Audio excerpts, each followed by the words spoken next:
Hi, everybody. We're here today to look into the idea of lateral thinking.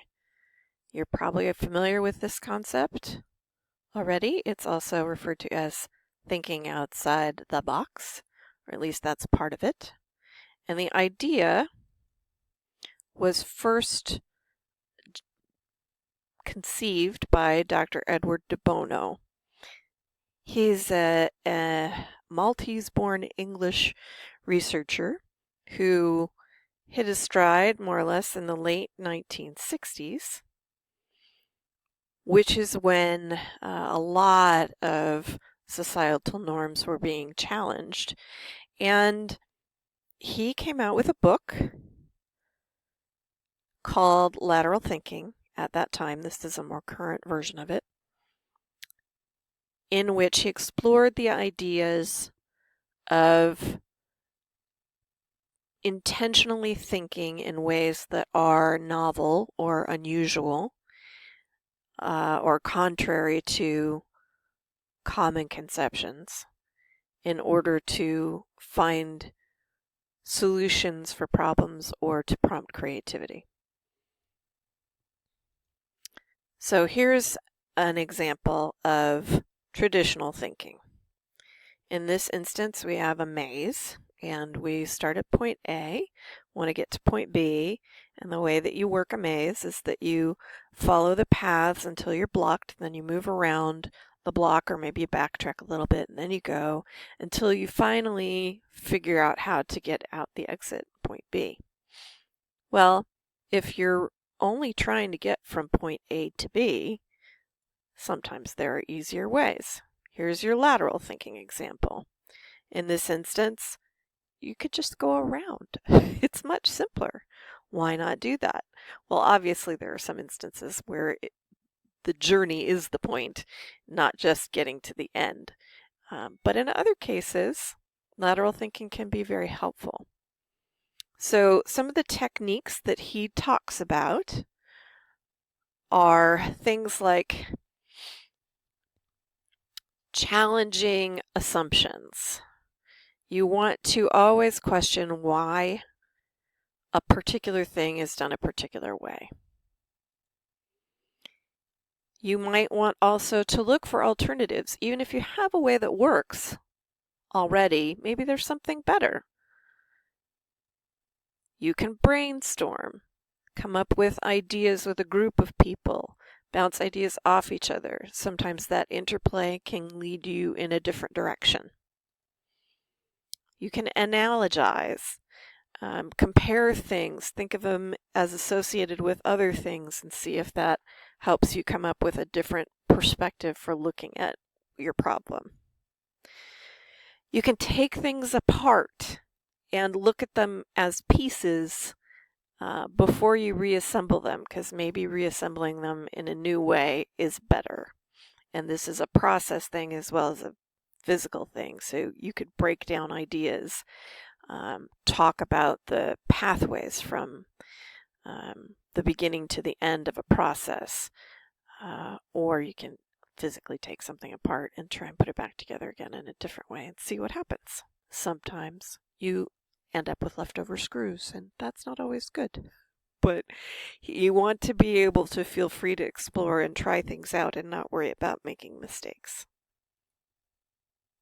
You can also look for ways to provide yourself with random prompts, random stimulus. So you could open a dictionary and flip through the pages. You could go to your bookshelf and look at book titles. There are a number of different ways where, like, browsing the shelves in a library might help you find something that sparks a thought that leads you in a new direction. How are you going to apply those techniques? Well, there are lots of ways that people have found to use this idea of lateral thinking. Obviously, you could use it in problem solving. You can also use it to try to find new ways to treat problems that you already have solutions for. You can use it in the process of invention. how can we find a new way to do something? What's a better mousetrap? And you can do it in innovation, which is actually probably your better mousetrap problem. You want to do a thing you've always been doing, but you want to do it better. And then there's the issue of creativity.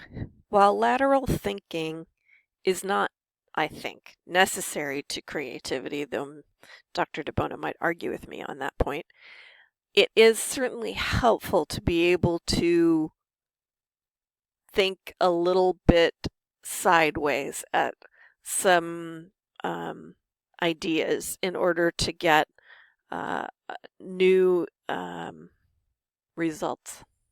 As he would put it, you can't dig a different hole if you're just digging the same hole deeper.